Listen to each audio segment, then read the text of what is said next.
Market video analytics. We're back October 16. This is the crude oil. I wanted to follow up on our bearish position here. As you remember, we started with a very swift downside move that kind of came out of the blue. I was not ready for that. So that's pretty much the reason why I was unable to build up a decent sized position on the way down.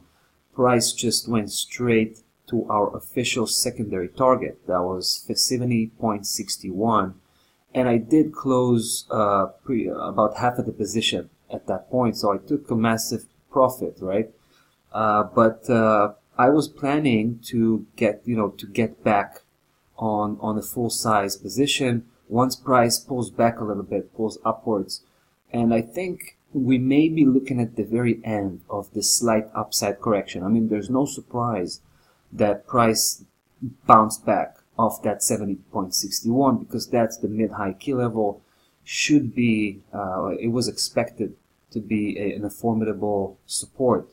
So it completely broke the downside momentum. However, the setup suggests, I'm talking about this symmetric setup. We're looking at this black system, pretty impressive sideways movement. And it suggests that price should continue on the downside and accomplish the leg that had started to build, right? So we're talking about here, we already have pretty well established 4 legs, and I think we're building up the 5th.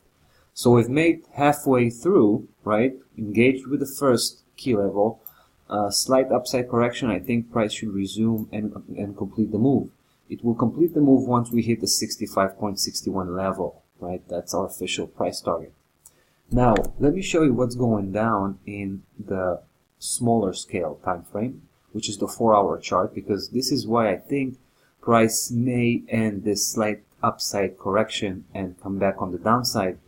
And if it's not going to do that, at least I'm going to have a solid,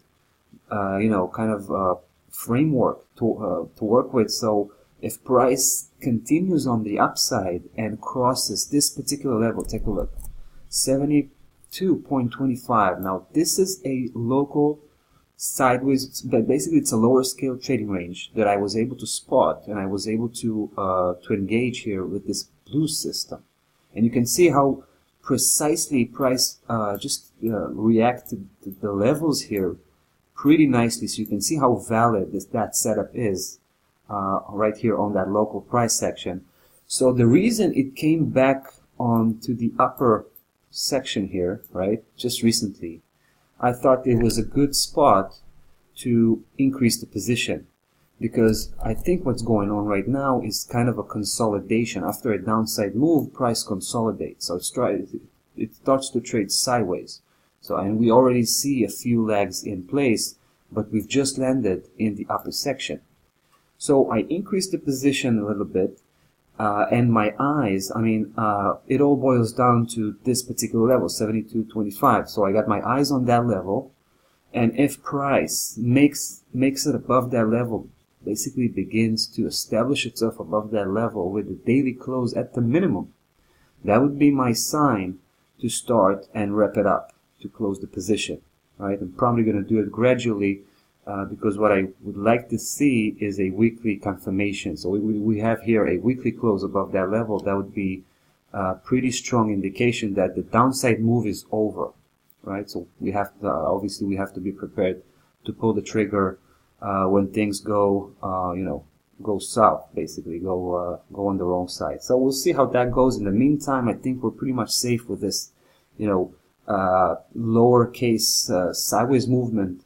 And with our resistance level, which is the top key level here, 72.25, that's going to be my main point of reference and my last line of defense, right?